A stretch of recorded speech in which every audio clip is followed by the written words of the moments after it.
अब मुझे इस बयान का उनका इंटरप्रिटेशन पहले संजीव जी आपका, फिर जवाब साहब आपका बताइए। सुचारिता बड़ी क्लियर सी बात है। हाँ।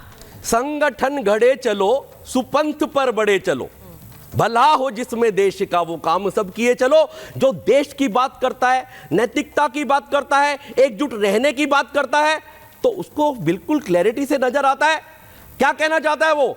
बटोगे तो कटोगे, बड़ी क्लैरिटी से लिखा है। मौलाना साहब क्या कहते हैं, अभी सैयद साहब बताएंगे मस्जिद में, अरे भाई बटो मत वरना कट जाओगे। स्कूल में टीचर क्या कहते थे, अरे आपस में लड़ोगे तो कट जाओगे, क्लास डिवाइड हो जाएगी। इसी तरह आरडब्ल्यू क्या कहती है, टॉप की यूनियन क्या कहती है, पूंजीवाद की यूनियन क्या कहती है, यही कहती है अगर आप बट गए तो कट जाओगे। तो यही बात अगर कोई देश के चीफ मिनिस्टर कहते हैं, अगर एक तो क्या गलत कहते हैं, और बिल्कुल क्लैरिटी, बिल्कुल क्लियर कहते हैं। ये बात मुझे लगता है इस एरा की, इस 10 साल की, अगले 10 सालों की, 20 सालों की ये लाइन बहुत बड़ा भविष्य चेंज करने वाली है इस देश का। लोग जाग चुके हैं और हरियाणा ने दस्तक देके एंडोर्स कर दिया इस वाली लाइन को कि नहीं, हम बटेंगे भी नहीं और कटना तो बहुत दूर की बात है। लोग जो पताका फहराएंगे और झाड़ू से आपकी रैलियों को, जहां पत्थर फेंका करते हैं, मारा करते हैं, काटा करते हैं, गाली देते हैं, वहां आपको झाड़ू देके आपका वेलकम किया करेंगे,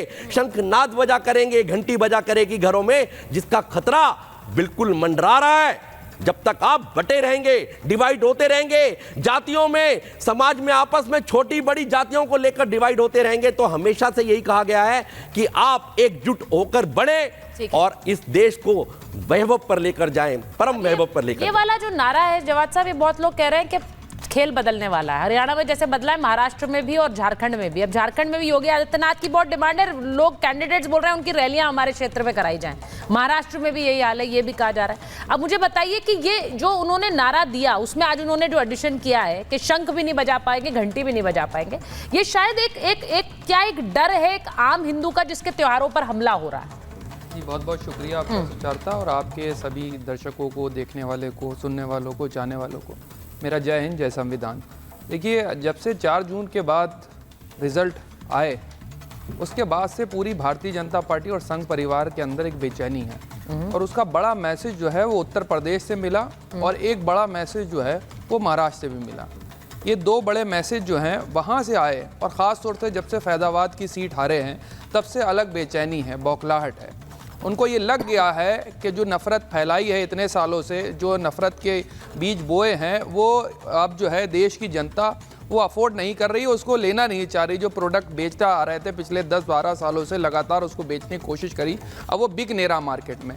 लोग अभी कह रहे थे, बहुत अच्छी बात करी, नारे तो दूसरी तरफ से भी दिए गए, जुड़ेंगे तो जीतेंगे, वो नारों का समर्थन नहीं करेंगे। अच्छा, अब हैरत की बात यह है, घंटियां नहीं बजेंगी, शंख नहीं बजने देंगे। काश इनके पूर्वजों ने, संघ परिवार के लोगों ने आज़ादी की लड़ाई में अपना योगदान दिया होता, तो शायद इनको जो है वो एकता, वो अखंडता, वो प्यार, वो मोहब्बत वो समझ में आती। हालांकि नहीं था, वो आ भी नहीं सकती, और उसका हम खमियाजा देख रहे हैं, और देश भी देख रहा है किस तरीके से बांटने की और काटने की बातें जो है करी जा रही, क्योंकि देश का आम जनमानस नहीं डरा हुआ है। तो किसके पूर्वज ने आज़ादी की लड़ाई में योगदान नहीं दिया है? संघ परिवार के लोगों ने। अच्छा, उन्होंने आज़ादी की लड़ाई में कोई योगदान नहीं? कोई योगदान नहीं, जीरो योगदान है। के शर्मा जवाब देंगे। दूसरा सबसे बड़ा ठीक है। अब आपको बता दूं, कोई नहीं डरा हुआ है, हमेशा से शंख बजते चले आए हैं, हमेशा से जो है तमाम तरीके की चीजें होती चली आई, आपसी साधी जो विरासत है वो बनती चली आई है।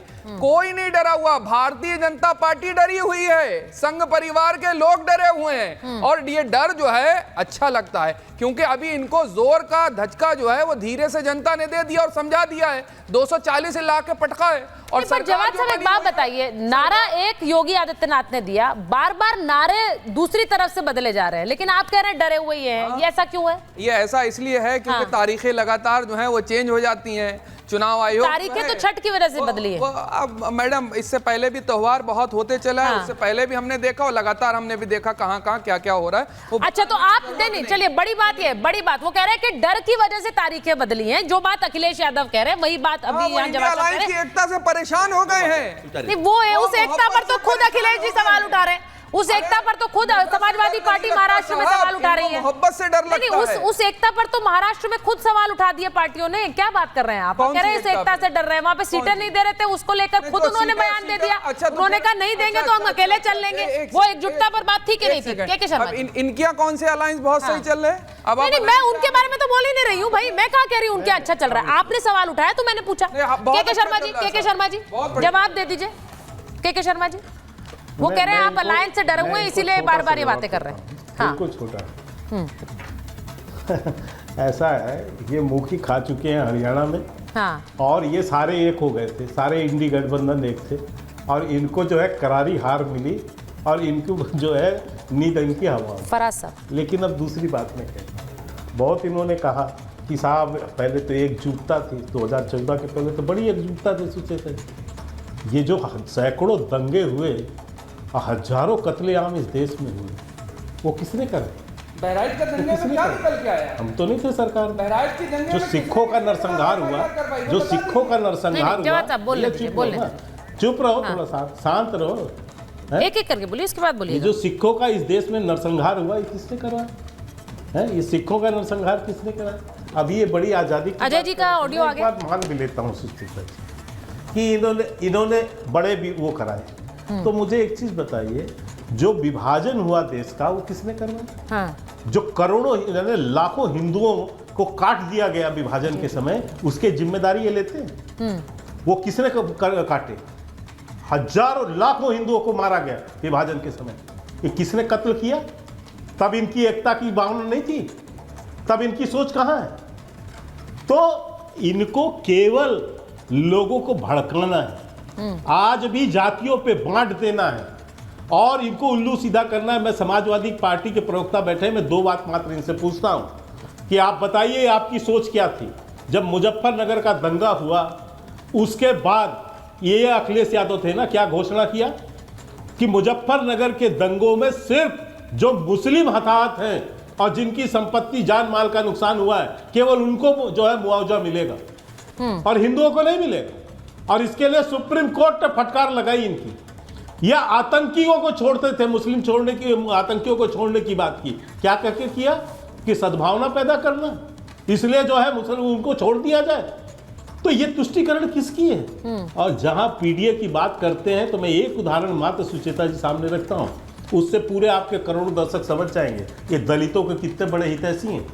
क्या मायावती जी दलितों की छोटी मोटी नेता थी? बहुत बड़ी नेता थी। ये रेस्ट हाउस कांड क्या था? जो उनकी नेता को जान से मारने की स्थिति जिन्होंने पैदा कर दी, जो स्वयं मुलायम सिंह ने जिसके लिए माफी मांगी, एक दलित नेता को जान से मारने की, ये बात मैं नहीं कहता, मायावती जी का स्टेटमेंट है। ये दलितों पर ये इनकी सोच क्या थी? उसकी नेता को नहीं छोड़ रहे थे ये अपने शासनकाल में।